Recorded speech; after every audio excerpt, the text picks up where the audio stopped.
स्वागत है आपका संस्कृति चित्र चैनल पर। क्या आपने कभी किसी बेजुबान को सड़क किनारे दयनीय स्थिति में देखा है? उसकी आंखों में अजीब लाचारी होती है, जैसे कुछ कहना चाहता हो पर कह न पाता हो। क्या आपने किसी बैल को भारी बोझ ढोते हुए अश्रु बहाते देखा है? हम सोचते हैं बेचारा जानवर, पर क्या कभी सोचा कि उसकी खाल के भीतर कौन है? क्या पता वह आत्मा जो आज उस श्वान या बैल के शरीर में कष्ट पा रही है, पिछले जन्म में कोई समृद्ध व्यक्ति, विद्वान या हमारे जैसा ही मनुष्य रही हो। आज हम एक ऐसे गहन सत्य का सामना करेंगे जो शायद आपको भयभीत कर दे, पर यह डर आवश्यक है। गरुड़ पुराण कहता है कि मनुष्य मरने के बाद हमेशा मनुष्य ही नहीं बनता। इस ब्रह्मांड में 84 लाख योनियां, 84 लाख प्रकार के शरीर विद्यमान हैं। ये केवल जीव जंतु नहीं, बल्कि कर्मों के फलस्वरूप मिली कारागार की कोठरियां हैं। जैसे जेल में विभिन्न अपराधों के लिए अलग बैरक होते हैं, वैसे ही प्रकृति ने अलग अलग पापों के लिए अलग अलग शरीर बनाए हैं। आज हम गरुड़ पुराण की उस गोपनीय कर्म सूची का अनावरण करेंगे, जो आपकी वर्तमान आदतें आपके अगले जन्म का शरीर कैसे निर्धारित कर रही हैं, यह बताएगी। यह कोई कहानी नहीं, एक दर्पण है। इसे देखते हुए आत्मनिरीक्षण कीजिएगा, कहीं आप भी तो उस कर्म सूची में नहीं। सबसे पहले यह समझना आवश्यक है कि इतना विकसित मस्तिष्क वाला मनुष्य पशु क्यों बनता है? क्या यह विकास के सिद्धांत के विपरीत नहीं?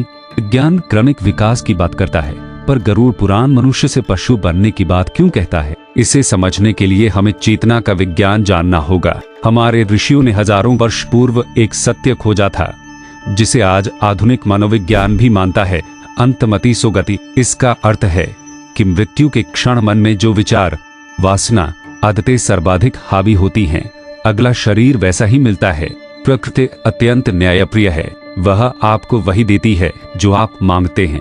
मुख से क्या मांगा यह मायने नहीं रखता, हमारे अवचेतन मन में, हमारी आदतों में हम क्या मांग रहे हैं, यह अधिक महत्वपूर्ण है। सोचिए, एक इंसान जिसका जीवन केवल खाने, स्वाद और पेट भरने में बीता हो, जिसे न धर्म से, न ज्ञान से, न सेवा से, न किसी के दुख दर्द से सरोकार था, उसका पूरा ध्यान 24 घंटे भोजन पर था। जब वह मरेगा, उसकी चेतना की आवृत्ति क्या होगी? केवल भूख, केवल स्वाद। प्रकृति उसे मनुष्य का शरीर क्यों देगी? मनुष्य शरीर तो मोक्ष, ज्ञान, सेवा के लिए है।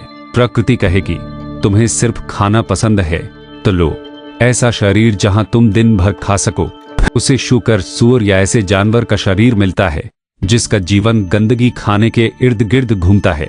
यह ईश्वर की सजा नहीं, आपकी अपनी इच्छा की पूर्ति है। अपने कर्मों और आदतों से यही मांगा था। अब गरुड़ पुराण के उस विस्तार में प्रवेश करते हैं, जहां कौन सा पाप, कौन सी आदत आपको किस शरीर में ले जाती है, बताया गया है। इसे ध्यान से सुनिएगा, यह जानकारी नहीं, आत्मनिरीक्षण का अवसर है। सबसे पहला और गंभीर पाप है अन्न और धन की चोरी। गरुड़ पुराण के प्रेत खंड में लिखा है कि जो दूसरों का हक छीनता है, मेहनत की कमाई नहीं खाता, धोखा देकर धन या अन्न चुराता है, उसकी आत्मा नीचे गिर जाती है। चोर की मानसिकता क्या होती है? वह छिपना चाहता है, प्रकाश से डरता है, उसे हमेशा भय रहता है कि कोई देख न ले। वह अंधेरा कोना ढूंढता है। जीवन भर छिपकर दूसरों का माल खाने वाले को मृत्यु के बाद प्रकृति वैसा ही शरीर देती है। प्रकृति उसे ऐसा शरीर देती है जिसे हमेशा छिपकर रहना पड़े, उजाले से डरे और दूसरों का अन्न कुतर कुतर कर खाए। शास्त्र कहते हैं कि अन्न चुराने वाला अगले जन्म में चूहा बनता है। चूहा हमेशा बिल में रहता है, मनुष्य की आहट पाते ही भाग जाता है। वह डर के साए में जीता है, अन्न चुराता है, कुतरता है, बर्बाद करता है। यह उस चोर की मानसिक स्थिति का भौतिक रूप है। उसकी आत्मा वही है, बस शरीर बदल गया है। जो व्यक्ति स्वर्ण या कीमती धातुओं की चोरी करता है, आज की जमा पूंजी हड़पने वाला, उसे कीट पतंगे या रेंगने वाले जीवों की योनि मिलती है। उसका जीवन गंदगी में, कुचले जाने के भय में बीतता है। दूसरा पाप है वाणी का दुरुपयोग और निंदा। कलयुग में यह सबसे आम पाप है। हम जिह्वा से कुछ भी बोल देते हैं, बिना सोचे कि हमारे शब्द हमारा भविष्य बना रहे हैं।